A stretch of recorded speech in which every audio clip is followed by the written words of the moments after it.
There we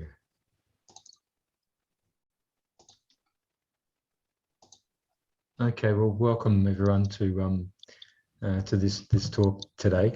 Hope everything's okay where you guys are. We've got quite a lot of people on today, so that's good, and others coming on now. So I'll just let some people in as we go, and then we'll make a start.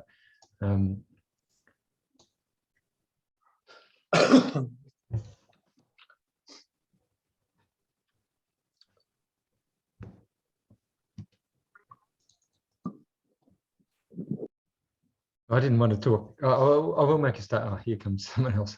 Oh, we'll wait.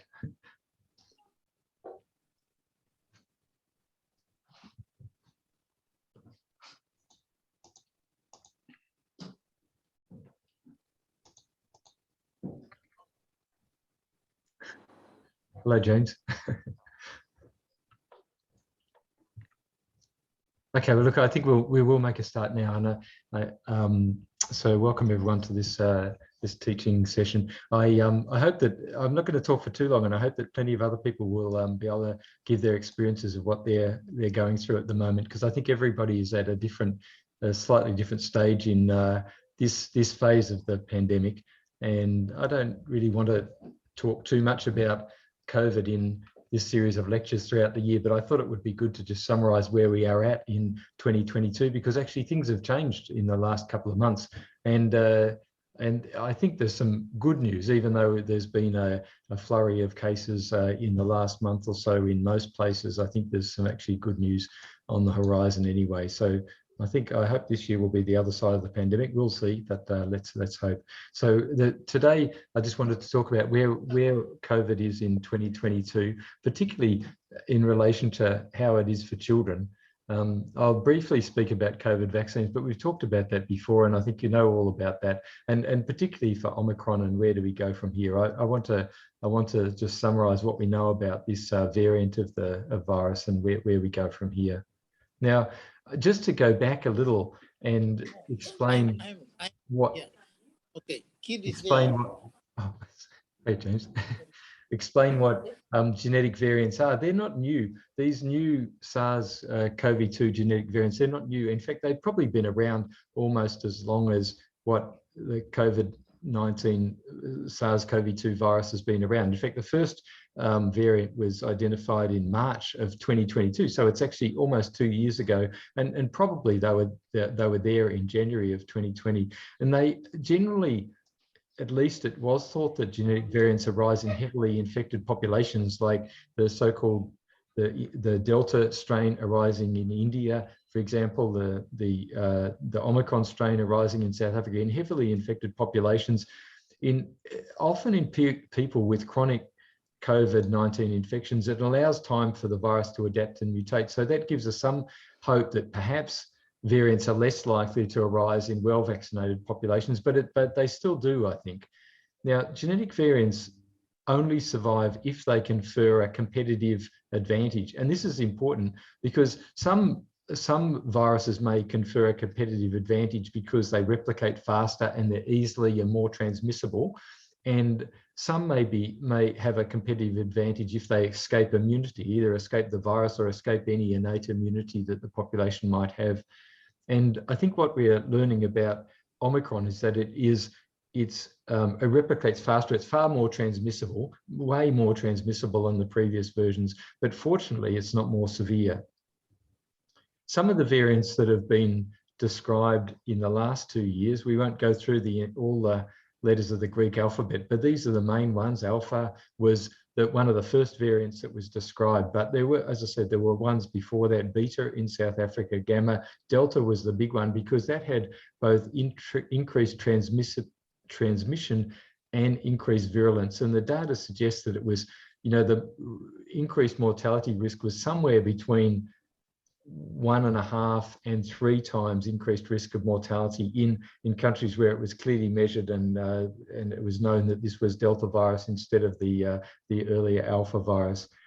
People who had Delta had a much higher viral load, and they also were more prone to reinfection. So that was the Delta virus, which came and cut a big swathe through much of the world throughout 2021. I think in most populations now, there's either Omicron has taken over, or there's a mixed Omicron and Delta still existing. Other variants seem to have increased transmission and decreased virulence, and the same with Omicron. It's not really clear to me why Omicron has now sort of taken over the world, whereas some of the earlier variants didn't have. And there's even variants now of Omicron. There's a number of different types, and that's being described. So, as I said, the thing about the Delta variant that was first described in the UK in 2021, but may well have arisen in India. It's hard to know. It was more transmissible, and many countries had to reinstitute the strict public health measures, masks, social distancing, limitation on gatherings, all those things that some countries had lifted, had to put them back. And the best data suggested that yes, there was an increase in mortality risk. Omicron is different, and it's different in a good way. And it's in many countries, it's been responsible for the fourth waves seen in many countries that have already had three. And I think it's important for us to understand this, because it certainly has affected a lot of children. And some of the earliest reports that are being published from about Omicron, really, it's only been known about in the world for about 2 months. But over a 6-week period in 40 hospitals in South Africa, there were over 6,000 paediatric cases of COVID-19, and they sequenced a lot of them, not the entire 6,000, but of those that they sequenced, 99% were Omicron. So Omicron had really taken over in South Africa by November and December. And this is a paper that's just about to be published, describing the first pediatric experience with Omicron. Of the 6,000, 7.2% were hospitalized. I think that's what most countries are seeing, large numbers of children being affected, but almost the majority of them, it's asymptomatic or very mild infections, and less than 10% of all children need to be hospitalized. And so there was this, at that time, in this province in South Africa, 18% of all admissions were COVID-19 positive, and we're seeing something a bit similar in Australia. The striking thing compared with the previous versions of COVID-19 were that younger children were more affected, and certainly even in Australia last year, the majority of children that got COVID were actually not young children under 5. They were more adolescents who had some other risk factors. But this Omicron appears to be behaving a bit more like a normal virus, a bit like RSV or para-influenza or human metapneumovirus, behaving a bit like that. And the symptoms are familiar to you. So fever in about half, cough is common, vomiting and difficult breathing, diarrhea, convulsions. We've seen quite a bit of croup in children with Omicron. But in this case series of over 6,000 cases, 4 children died, so way less than 1% mortality, even less than 1% of hospitalized patients. And all the children, at least in this series, who died had complex underlying comorbidities. And that's what we're seeing in Australia too. Any children that are dying, and that's very rare, they have underlying complex comorbidities. And in that way, Omicron is behaving a bit like any other virus, human metapneumovirus or RSV or para-influenza or enterovirus, all more severe in children who've got chronic complex comorbidities. As I said, that in 2020 and 2021, you could have said that only 2 to 4% of all people who got infected with COVID-19 SARS Co-V-2 virus were children, and that sort of data stood up very well all throughout the world. The best data probably from the CDC in the United States, it was 2 to 4%, the same in almost all countries. Dozens of countries reported this in 2020. But now with Omicron, in America it's 17%, in Australia it's 25% of all cases of COVID are now children. So it's way more transmissible. And that is Omicron's competitive advantage, but it's a much milder illness. Children are younger, and as I said, it behaves like many other viruses: rhinovirus, enterovirus, RSV, paraflu, human metapneumovirus. But sometimes it causes this problem of hyperinflammation. Now, we saw that occasionally with the Delta strain, but actually we're seeing it more commonly with the Omicron strain. And I think it's simply because there's more children being infected. So therefore, more children are getting this hyperinflammation later on. And I wanted to talk a bit about that, not to overemphasize how bad it is, but just so that you can understand a bit about how to recognize it and maybe how to make a distinction with other conditions. But first of all, this is I think some very good news from South Africa. So as I said, the Omicron has been the fourth wave, and this shows the daily cases, the number of daily cases, like 30,000 cases, huge numbers of cases that occurred in December and January. And this shows the deaths. Now that's not thousands, this is raw numbers here. So up to 750 deaths during the earlier waves that happened in South Africa. But you see that the number of deaths, this is overall, this is not children, this is overall. You can see that the number of deaths in the Omicron phase is much lower. So very low death rate in the fourth wave in South Africa. And that might be for a number of reasons. One, the population is a bit better vaccinated. Two, they've got natural immunity from the previous waves of COVID. And three, most likely that Omicron's just a less virulent, a less aggressive virus. And I'm sure that the three things are probably true. So about a year ago, we could have asked these questions about the variants. Well, will a vaccine efficacy be affected? Well, yes, it will, but the vaccine still provides substantial protection. And data that's just come out in the last couple of weeks suggests that vaccine efficacy is still somewhere between 60 and 70% if you've had a second dose, but a booster dose gives you even more protection against the variants. Are they more pathogenic? That was something that was being asked about a year ago. That is, do they cause more severe disease? Well, some of them do. Delta certainly was, but some are just more transmissible and some milder. And so we're living at the moment in some months where the variant that's most dominant is mild. When we vaccinate, will there be selection pressure? Maybe, but vaccination still provides the best protection, and variants are much less likely to emerge in well-vaccinated populations. So if you vaccinate a population better, then you're less likely to have variants develop. Can someone with a previous infection become reinfected with a variant? Well, yes, but it is less likely, especially if the patient is booster vaccinated. So all these questions that we could have asked 12 months ago, we now have some information on that at least applies to the current situation. So the treatment for children with COVID is not really changed that much, and mostly it's just supportive care, ensuring they have their airway, breathing and circulation are adequate, giving oxygen if needed, fluids to correct dehydration if they've got diarrhea or vomiting. It's all supportive care principally. And I think looking for other alternatives, other alternative diseases. This is really important because I think as we the whole lens, we see everything through the lens of COVID. It's really important that we take a step back when we see a child who's very sick and say, well, what else could they have? What am I missing here that's not COVID? Because often children, as COVID becomes more common, we'll see children who've got other conditions, but they also have COVID. They test positive for COVID, and they might have some signs of COVID, but actually the reason why they came to hospital is something completely different. It might be diabetes or leukemia or some other problem, a bacterial infection. And so we really need to think about the differential diagnosis and understand that COVID, like many other viruses, it may just be a co-pathogen in a more complex disease that a child has.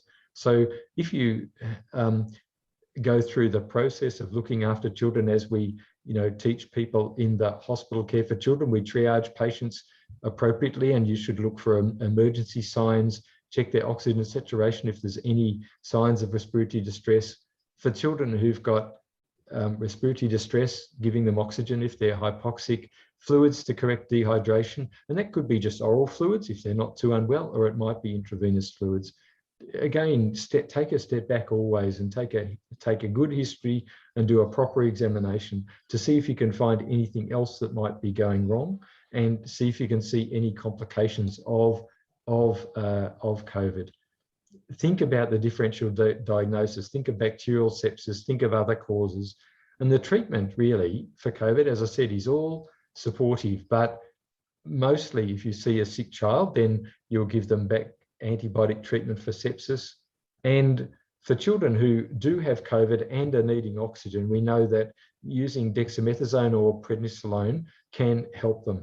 And so all children with COVID will receive dexamethasone or prednisolone, depending on what you've got. And for some children, I don't think quite so much with Omicron, but for some children that have COVID who are a bit older and they may have some comorbidities, then we give them aspirin because of the thrombosis risk. And there's good evidence for using some sort of antiplatelet or anticoagulant for children, certainly children in the adolescent phase who are very sick with COVID.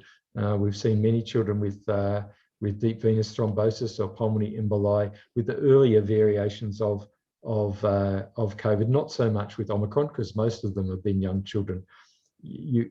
After treatment, you need to monitor their vital signs, their oxygen saturation, their hydration, and their blood pressure, and provide supportive care. As I said, in children who've got lung disease like pneumonia with COVID, then we need to avoid overhydration, maintain their blood sugar, and focus a bit on nutrition. Now, as I said, I wanted to just briefly touch on this multisystem inflammatory syndrome, because given that we're seeing a lot of children who've got Omicron, it's likely that a small proportion, a very small proportion, will get this multisystem inflammatory disorder, and they come into hospital looking like they've got just sepsis. They sometimes have a characteristic rash, which is a sort of a erythematous rash, and sometimes they have conjunctivitis, but it just looks like a systemic form of sepsis, or a systemic either bacterial or viral sepsis. This multisystem inflammatory disorder has been well described in the UK, in the US, in Europe throughout 2020, and in India in 2021. So other populations will also get it. More than 2,000 cases were reported in India in 2021, and 100 cases from South Africa. And I think the South African data is interesting because they published a big series of all their cases in 2021, 93,400 cases, of which nearly 3,000 were paediatric cases. So again, a very small percentage, only 3%, that's in 2021, were paediatric cases. And they had 100 cases of MISC, this multisystem inflammatory disorder. It's usually not life-threatening. And I've seen a couple of children who've had very severe multisystem inflammatory disorder, but it's very uncommon, actually. And in the first 23 cases in South Africa, they all survived. And I've only seen one child die with multisystem inflammatory disorder, but that was a child who had some comorbidities as well, not severe. These are the sort of features that children have. They sometimes have conjunctivitis, so look for that. If you think about it, they sometimes look a bit like children with measles. They have a fever, a very high fever, usually lasting 3 to 5 days. They're usually tired. They have conjunctivitis. They sometimes have red cracked lips. Sometimes they've got very red cheeks. They have enlarged lymph glands in their neck. Not all children have all of these features. They often have abdominal pain, vomiting, and diarrhea. So gastrointestinal features are common, and we've seen this more commonly, just Omicron causing more gastrointestinal features, even without MISC, even not the post-inflammatory conditions. So they sometimes have swollen hands and feet, and they often have their albumin levels are low. So they're the sort of features that you see in children who've got MISC. Again, what's important when you see a child like this is to think that, well, it could be MISC, but it also could be something else. Like it often looks, staphylococcal or streptococcal infections look very similar to this. And I think they're very hard to tell the difference. This is some of the rashes of children with MISC. You can see this sort of erythematous rash on their hands and the swelling of their hands that you typically see, the conjunctivitis in the face, and this sort of mottled skin appearance. These could occur with virtually any other virus, but it's the combination of all of those things in the setting of a lot of COVID or Omicron being in the community. So these are the clinical features. I won't go through them again. I've talked about them before. You don't have to have all of these, and most children don't have all of these. They have a number of them, both the skin manifestations, the respiratory things, sometimes the cardiovascular findings, and the CNS findings as well. So fever is a cardinal feature. I think if a child doesn't have fever, then they probably don't have this MISC feature. The WHO says you need to have fever plus any 2 multisystem abnormalities to be considered to have MISC, and most children have a few more than those 2. The management of MISC is not dissimilar to the management of a child who's got COVID. So mostly their airways are okay. As I said, during acute COVID, we've seen with Omicron, we've seen quite a number of children with croup, and they've had quite bad airway obstruction with it. Hold on, I'll just try to admit a few people.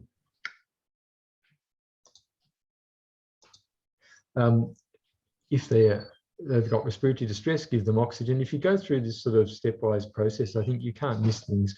You need to assess the circulation. This is actually really important, and I think that probably we've been very good at assessing breathing well, but I think we haven't actually been good at assessing the circulation in children very much, and that goes for both lots of different manifestations of circulatory impairment. And I think if anything we can learn from COVID, we can learn a systematic way to assess the circulation. And I think it's really important to feel the child's hands and feet. You can learn so much by feeling the hands and feet. You can feel whether they're warm or cold. You can feel whether they're swollen or not. You can feel the radial pulse. You should get used to feeling the radial pulse in children of all different ages, because you'll then understand what a healthy circulation is and a poor circulation is. You should feel a radial pulse, and then you can check the capillary refill. And in children that have got shock, they have cold hands and feet, low pulse volume, and prolonged capillary refill. And we should get used to just doing that in all children. It only takes less than 10 seconds to do well. And if you do it in all children, just at the same time as you're doing your triage examination or your examination for the respiratory system, it's really not that hard to go on and examine the circulation well. A good circulation, the children have got warm hands and feet, they've got an easily palpable radial pulse, and I always feel their dorsalis pedis or their posterior tibial pulse in their feet as well. Because if they've got a strong dorsalis pedis or posterior tibial pulse and they've got a strong radial pulse, you don't need to try to fumble around and try to feel their femoral pulse. One, because it's actually quite hard to feel often, and two, if you've got a good peripheral circulation, then you know the central circulation will be okay. For children who've got MISC, I've seen some of them get overhydrated, so get too many boluses of fluid. I think that can be a danger. And so you should avoid fluid overload. If they're hypotensive or they've got signs of shock, then giving them a bolus of fluid over half an hour is okay, but just avoid trying to give them more and more boluses of fluid, because it does make their lungs wet. Again, just like if they've got acute COVID, then these children are being treated with dexamethasone or prednisolone, and there's very good evidence that actually turns off the multisystem inflammatory response quite well. Sometimes it can be a prolonged state, sometimes it can go very quickly, and sometimes it can last for a couple of weeks, and it can even flare up when you stop, wind back on the steroids. It can flare up again. But the more manifestations of MISC children have at the start, and the sicker they are at the start, usually the longer it goes on. If they've only got a rash and a fever and some diarrhea or vomiting, usually it goes away pretty quickly. For those children, we're treating them with aspirin as well, to reduce the risk of thrombosis, and also to reduce the rare complication, again, the very rare complication of coronary artery inflammation. And that does occur probably in less than 7% of all children who've got MIS-C, but it's useful to do as well. And antibiotics, because it's very hard to distinguish between MIS-C and streptococcal or staphylococcal infection. So take a blood culture if you can. Just to go through that again, I've talked about this, but I just want us to be good at assessing the circulation, as good as what we are at assessing for signs of respiratory distress. I won't go through all of these again, but we need to. It takes 10 seconds to do well, and I think it's good to get practiced at it, so it becomes second nature to the way we examine patients and the way we assess patients. So we're looking for children with warm hands and feet, who've got easily palpable peripheral pulses, a normal blood pressure with a good pulse pressure. And I'll say a bit more about that, and a good urine output. And you need to know what the signs of shock are. As part of assessing the circulation, I think we are not very good at measuring blood pressure. And that's partly because the equipment may not be there or whatever. We're not used to knowing what the normal blood pressures are for ages. But I think, and maybe because we think that you can't tell much from the blood pressure, and we either characterize it as being normal or low. But actually you can tell a lot more from the blood pressure if we fully understand it. And so these are the normal ranges for the systolic blood pressure for different age groups.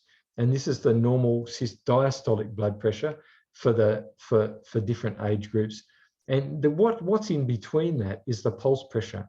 I won't talk too much about this today, but the pulse pressure is very important. And we should, when you're feeling the radial pulse, you're actually feeling the pulse pressure. And if you do this quite a lot, if you examine every child and feel their radial pulse and then measure their blood pressure, you'll get a good understanding of what pulse pressure you're feeling when you're feeling the radial pulse. And these are the normal ranges for pulse pressure for different age groups. And if the pulse pressure is much lower than that, then it's very likely they've got a constricted circulation. They're likely to be dehydrated or hypovolemic. Then they're in shock. But sometimes they'll have a wide pulse pressure, and that might be because they've got a hyperdynamic circulation, which sometimes these children with MIS-C and other conditions present with a wide pulse pressure. So the infant might have a blood pressure of 120 on 40. Right? That's a wide pulse pressure for that person, for that child, a child of that age. And that child clearly has some circulatory impairment. So I won't go through this much more, but we need to get a better understanding of blood pressure and all it means, and just measure it more often and teach it more often. For some children with MIS-C, they need, beyond fluid therapy, they sometimes need adrenaline. But you could overdo it. Most children, the vast majority of children, don't need any extra help, but if they're hypotensive, their blood pressure is low, and they have signs of shock despite fluid therapy, then giving adrenaline is useful. Usually children only need it for a short period of time while the steroids, the dexamethasone or prednisolone, has a chance to work. But there are ways you can give it. You don't need to have central lines necessarily or for it to be very complicated. You can give peripheral adrenaline, and this is a prescription of how you can make it up. You can give it intramuscularly, and you can even give it subcutaneously, right? So there are ways of giving adrenaline when you don't have, it's ideal to have an infusion pump, but if you don't have an infusion pump, then you can still give adrenaline subcutaneously or intramuscularly, depending on the state of the circulation of a child. Usually intramuscularly will be absorbed. You need to avoid giving too much because that can cause rebound tachycardia and hypertension. But for some children, if they're in shock despite fluid therapy, 20 or 40 mils per kilogram, then giving some adrenaline can be useful while waiting for the steroids to kick in. So there are some laboratory investigations with MIS-C, but I won't go through them, except to say that these children are heavily inflamed. They have all the markers of inflammation are quite active. It can look like toxic shock syndrome from staph or strep infection. So you should always treat with antibiotics that will cover staphylococcus and streptococcus. But most children, I just wanted to really emphasize, most children with hyperinflammation related to COVID, whether it's Omicron or any variant, they're not very unwell. They just have fever, vomiting, diarrhea, and a rash. And you just need to basic treatment gets them better within a few days, most of them. Some children, as I said, fluid overload can be an issue, and it is important to be careful about the volume of fluid that you give to these patients, so that you are supporting their circulation but not drowning their lungs. That's all I say. I think we need to keep all of this in perspective. I've said this before, but thousands of children will die from pneumonia or sepsis this year from causes other than COVID. So don't see everything through the lens of COVID, even though we're seeing a lot of it at the moment. And as we've said before, that disruption to health services, we've learned these are lessons to be learned that we've already learned, I hope, from COVID, that disruptions to health services and social isolation and economic stress has probably killed more children than COVID-19, and we need to think about that as well. I'm not going to say too much about vaccines. We've talked about them before, but I just wanted to briefly update on how the vaccines are in terms of their effect on Omicron. But these are some essential things you need to know, which we've talked about before, that there are different sorts of vaccines, the messenger RNA vaccines like the Pfizer and the Moderna vaccines. There are viral vector vaccines, a lot of different adenovirus viral vector vaccines, and then there are some other inactivated vaccines. We won't talk more about that.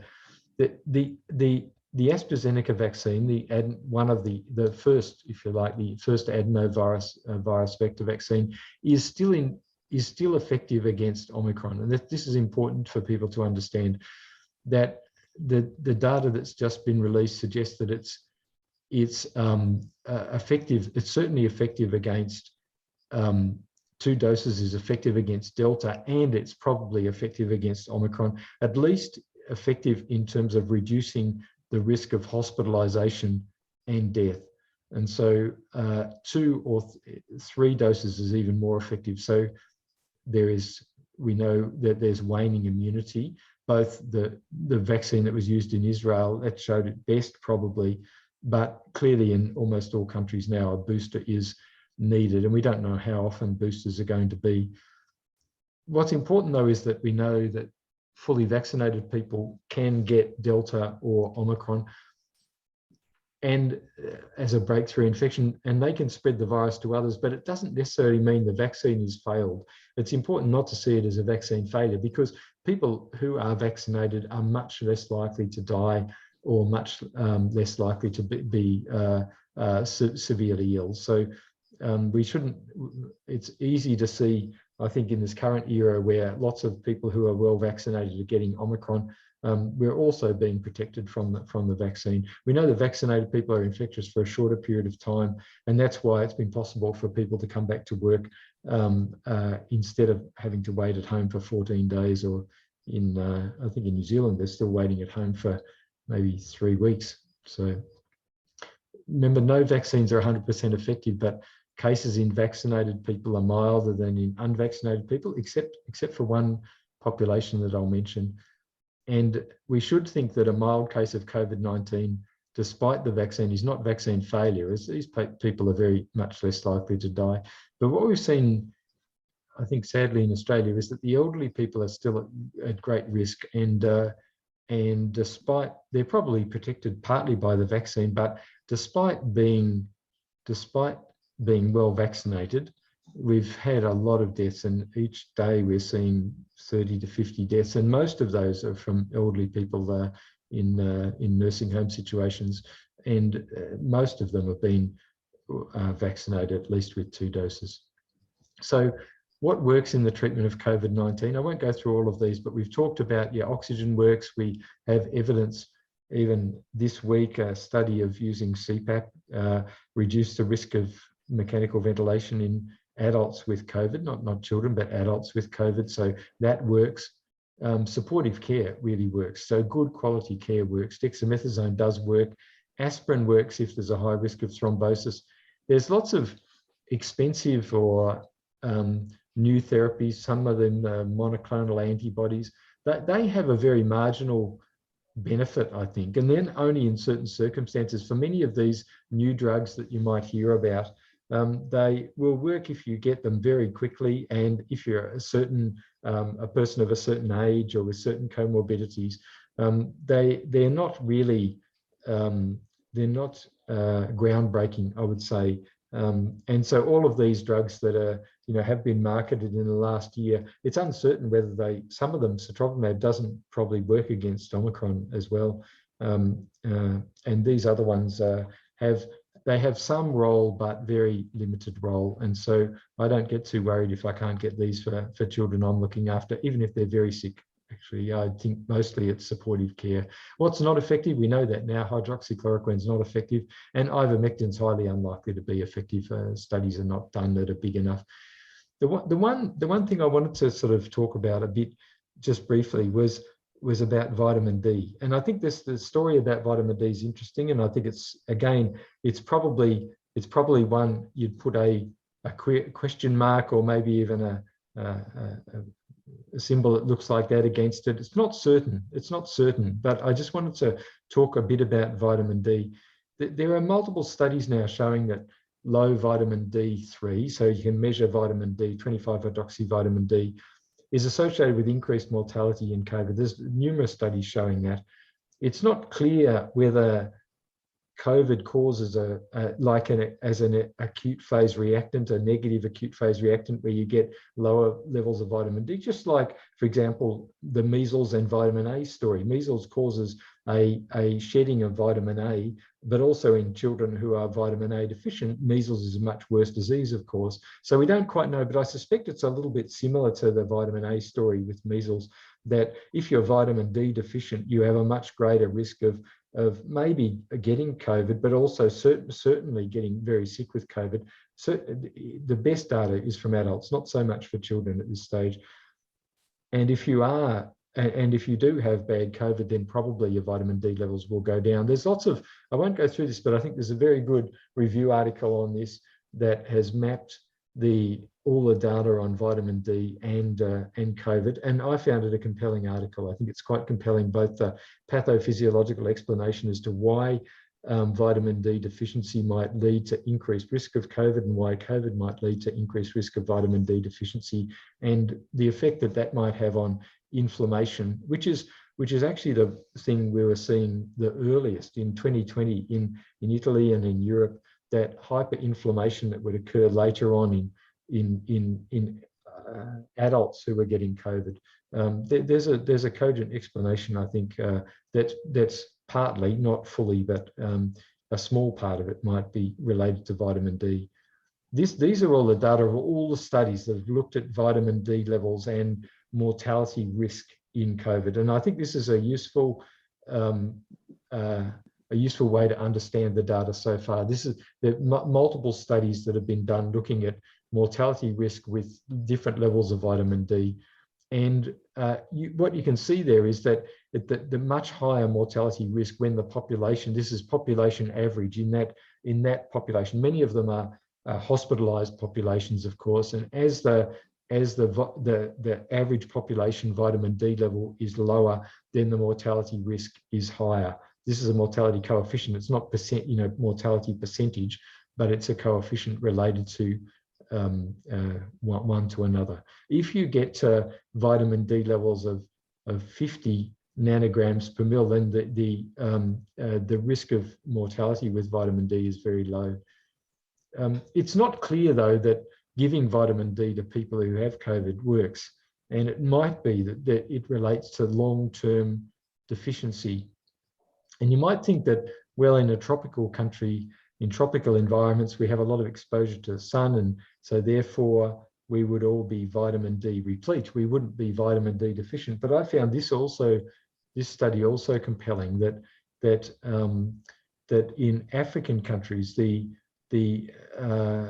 about 25% of people will be vitamin D deficient. I won't go through all of this, but the average mean vitamin D level was there's two ways to measure vitamin D, in nanomoles per litre and in nanograms per mil. And what I described about this study is in nanograms per mil. So the average vitamin D level in African populations was 27 nanograms per mil, so way below the 50 that seems to be very well protective. So I don't present this data to say that it is necessarily linked with COVID in Africa at all, but simply to say that just because you're in an environment where there's high sunlight doesn't necessarily mean that people will be vitamin D replete, of course, and it might be that higher than normal levels of vitamin D as a background are required for protection against COVID. So it's possible that vitamin D, if you are deficient, may be helpful. It's not clear though, it's not clear. And zinc also, if you're deficient, I don't think there's any evidence that zinc supplementation of acute infections in otherwise well-nourished people is effective, but there might be something in that. And I suspect that when all of this is passed, we'll understand a bit more about nutrition and protection against infectious diseases as well. So in summary, I'm nearly finished, but in summary, the virus that's currently with us in most places, Omicron, is more easily transmissible, but less pathogenic and less severe. We might have, in some countries, I think, combined Delta and Omicron. There might be still some Delta around. So it doesn't mean that all cases will be mild. And at the end of the pandemic, I think the virus will still be with us. But I've got a year 5 meeting. I've got a year 5 meeting at 1 o'clock. Okay, I think there's a meeting also With who? with Buku and. Well, I didn't know about that, but I've got a class at 1 o'clock. Okay, I'm afraid, yeah. okay, I think that at the end of the pandemic, which may come sometime this year, I think the virus will still be with us. We all know that, I think, and it's likely to become seasonal. I thought there was a recent paper describing what happened after the influenza pandemic, and each year after the influenza pandemic, there were outbreaks of influenza that were rather similar to that of that during the pandemic, but they were very seasonal. And I think SARS CoV-2 will become more like a seasonal virus, I hope, and hopefully it's a relatively benign one, and not so much like perhaps a bad RSV or influenza season, but maybe a bit more like a rhinovirus, perhaps, but we don't know. We'll all develop immunity if we haven't already got it. It'll be combined vaccine-related and natural immunity. In the last couple of weeks, people have started to look to what might happen during the winter of 2022 and fear combined influenza and COVID outbreaks. And I do think this is a very real risk that there'll be times when we have a bad influenza season and we still have COVID around, but that's for the future. And I think probably, this is my last slide, but I think we really should at some stage just take a step back and think about the lessons we've learned about COVID, actually. And I've put some of these here. There's many other lessons, and these are just the things I thought of, but nutrition is so important, and both over and under nutrition are bad, and we really need to get that right, because it's a big risk. Lifestyle issues, that metabolic syndrome, we're all prone to that. All populations are prone to that. So we need to put more emphasis on, I think, healthy lifestyles and better nutrition and exercise. And we need to protect the vulnerable, elderly people, disabled people, children with chronic health conditions, because not everybody can be exercise and be active into their adulthood. We know that isolation works, masks work, hand washing does work, all these things that, it might be that in some populations, because of some political reasons, people said don't do them, but actually they all work. They're all helpful. Vaccines do work, they really work, but they're not the only thing. And I think that we need to pay a bit more attention to these other things in the future, actually. And people might say, well, you can't modify these things in a hurry. Well, we've had 2 years, and maybe if there was a little bit more emphasis on healthy lifestyles, then we wouldn't have, we'd be in the situation we're in now, but maybe we'd be able to tackle it a bit better. We know that women and children miss out in any of these events, so we have to maintain routine child health services. So I'm going to stop there. I've talked for too long, but if there's any questions or comments, I'm happy to hear them. So thanks, everyone.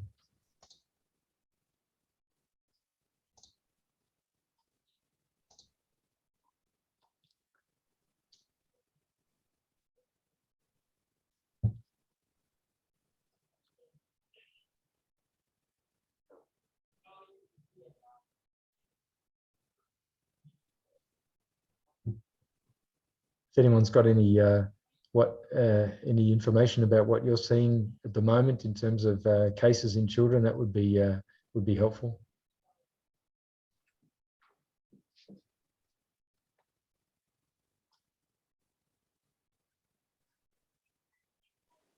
Yeah, Trevor. James. Here in Fiji, we've seen few MIS-C cases, and the presentation also in children, not only respiratory but GI, like diarrheal illness and vomiting, and these kids turned out positive as COVID-19 as well. Besides that, we see a few cases of myocarditis and a couple of cases of Guillain-Barré. And those are like not frequent, but those are the spectrum of children we see here in Fiji. So presenting neurological, cardiac or GI symptoms. That's what we see in these children. Yeah, thanks, James. Yeah, that's right. We've seen a number of children with neurological manifestations as well. I mean, Fiji had quite a bad Delta run, didn't you? You had a lot of children with quite bad Delta, both neonates and infants, and many children with lots of superadded bacterial infections, staph and strep infections on top of the COVID. So you went through a bad run, and then it all. Correct. Okay, interesting. Thank you. Thanks, James.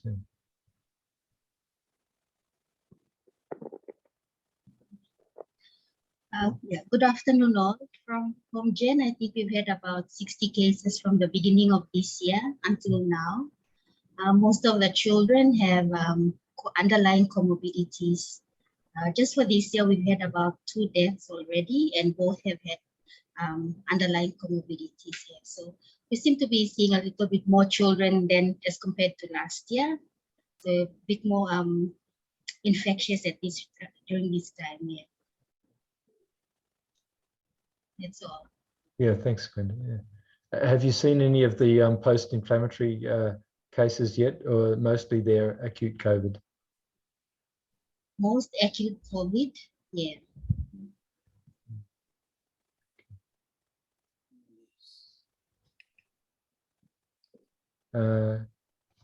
Carol has just asked, which children should we follow and how long are we supposed to see them? James, I guess it depends on how severe they are, but for the MIS-C cases, those ones that you've described, it is important to actually follow them up, isn't it? If to see that they don't get coronary artery disease. I mean, they should ideally the MIS-C cases should also all have an echo at some stage. Is that what you're doing as well? Yes, Trevor, we're doing that. We're following them, following the coronary arteries. And plus, we had 2 cases who then went on acute stage where myocarditis, but as we followed them up, they manifested dilated cardiomyopathy. Yes. So I think it's important to follow these children up for clinic sometime. Yeah. I agree. It's interesting to me. We can diagnose myocarditis by clinical signs of heart failure, or we can diagnose it with an echo. But it's been interesting to me to see the troponin level in these children. and with both COVID, Omicron, and with MISC, and even if they don't have signs of myocarditis on the echo or signs of it of clinical signs of heart failure, they clearly have some myocardial inflammation, and so but it doesn't necessarily amount to anything very severe, but it just tells you that the virus is a multi-system virus that affects lots of different organs, one of which is the heart, I think. Yes. We fortunate to have troponin levels measured in children here, so we're able to see the injury to the myocardium at early stage, and then we keep these kids in our view over time. Are you seeing the need to follow up any other children for any other, I suppose if they've got neurological manifestations, they need to be followed up as well? Correct, yeah. For the respiratory, once they recover, other than the review clinics, we do not follow them up long over the time. I think that probably majority of newborns are asymptomatic and get infected from their mothers, but asymptomatic. Really, that's our experience here. Yeah. And the few who do get sick, more likely from we treating as neonatal sepsis and the COVID kind of concurrent infection for these children, for newborns. Yeah. I don't think we should be GI disease, not so much long-lasting effects, but yeah, neurologic and cardiac especially, we follow these kids up. But Trevor, I just wanted to ask, because I don't know whether just case reports or something scary from Australia is this thing about the coagulopathy and the AstraZeneca. So that kind of causes a scare among some of the islanders. Yeah. Well, all I can say is that I think it's it shouldn't put people off being vaccinated. I think it's extreme. Obviously there was a flurry of concern 6 months ago, but that's largely abated. I mean, everyone's getting vaccinated in Australia now, and we're not letting any of those things stop us, because we've seen how bad the the virus itself can be. And so I'd much rather take my chances being vaccinated than I would with unvaccinated getting COVID. And I think it's diabolical if you're unvaccinated and you get bad COVID, because the very likely risk of hypercoagulability and thrombosis with COVID virus itself. So I think I wouldn't be too concerned about that at all.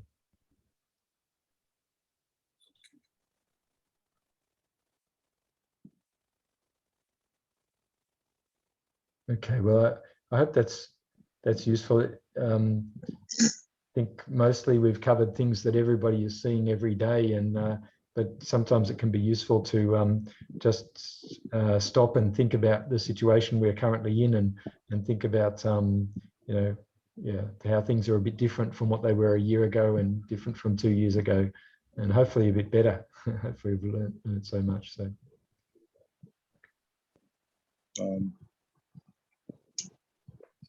Glenton, yeah. May I ask one question?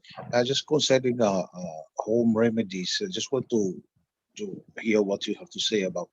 I was thinking, this COVID hit us very hard and spreading wildly over here. People are just promoting all kinds of home remedies like QID steaming with hot water, and the use of lemon and gingers and all kinds of. I think with steaming, I'm a bit worried about the normal flora and those things. I might get to find fluconazole on that's it later, so I'm a bit worried. What do you think about the steaming? How often should we use it, or is it safe? And I've seen other countries like India some videos going around in the media, promoting steaming and the use of ginjas and other lemon and other home remedies. Just want to hear your thoughts. Yeah, Clancy, I've not seen steaming used too much for COVID, but as I said, we see quite a bit of croup with children with COVID, and certainly steaming used to be promoted as a treatment for croup. The danger is hot water burns, actually. So I think we should be very wary of these things. I think there's several dangers of home remedies, but the biggest danger is that either children or adults won't come to a health service and get basic health care, and they'll rely on the home remedies. And you might think it's highly unlikely, but even in Australia, we've seen some young people, I don't mean children, but young adults die at home from COVID because they didn't seek healthcare, and that's a great tragedy to me. That with basic healthcare, these young adults could have survived. So I think the biggest risk is that people will rely on them and not take basic things. But on the other hand, Glenson,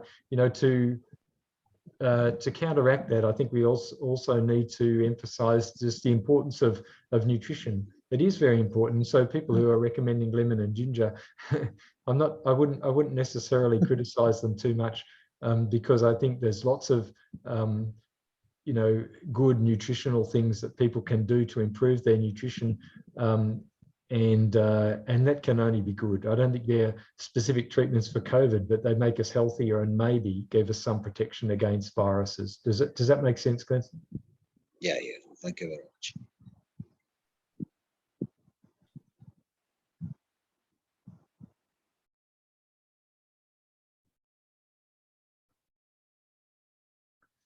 Okay, well, thank you all for coming online today. And as I say, I don't want these pediatric talks to be all about COVID, but I thought we just should start the year with a sort of wrap up of last year and a situational analysis of where we are at the moment. And hopefully things will be improving in the coming months.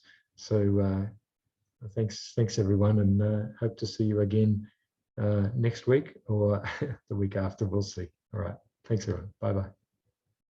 Thanks, Prof. Thank you, Prof. Thank you so much.